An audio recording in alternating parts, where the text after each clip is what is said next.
मर्जी, आप कह रहे हैं कि आप और इनकी धर्मपत्नी दोनों अमेरिका में रहते हैं और एक कंपनी चलाते हैं वहाँ।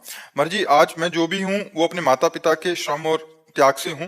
मर्जी, कह रहे हैं कि आपका एक बेटा है, बट अभी इनको बहुत ज्यादा घबराहट हो रही है कि माता पिता सास ससुर की सेवा का अवसर जब मिलेगा तो अपने बेटे की पढ़ाई को देखूं या उसके भविष्य को देखूं या माता पिता की सेवा करूं और माता वो कैसे पिता की निभाऊं। सेवा को भी देखना है और बेटे के भविष्य को भी देखना है।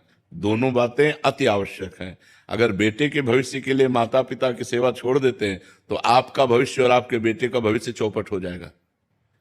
अगर माता पिता की सेवा कर रहे हैं और बेटे के भविष्य को छोड़ रहे हैं, वो ठीक नहीं, क्योंकि आपका कर्तव्य है, वो भी कर्तव्य है। जैसे आपके माता पिता ने आपको पुष्ट किया, ऐसे आपको चाहिए अपने पुत्र को पुष्ट करना। लेकिन जिन माता पिता ने आपको पुष्ट किया, उन माता पिता की वृद्धावस्था आने पर या सास ससुर की अवस्था आने पर हमको जरूर सेवा करनी चाहिए। अब ये आपको बैठाना है कि आपको माता पिता के पास रह करके बच्चे की सेवा करनी है या माता पिता को अपने पास रख करके बच्चे को पढ़ाना। ये आपको देखना पड़ेगा कि आपको सुविधा क्या पड़ती है, माता पिता को सुविधा क्या पड़ती है।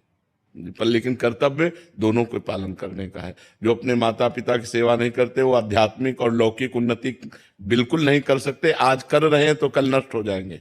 उन्हीं की कृपा से है। हाँ भाई, यही बात नहीं। हम सोचते हैं कि उन दिनों के लिए सोचो जब आप लघुशंका और शौच करने का भी ज्ञान नहीं रखते थे, गोदी में ही शौच कर दिया, गोदी में ही लघुशंका कर दिया। कभी हमारे को माता ने इस बात के लिए पीटा नहीं और दुलार ही किया।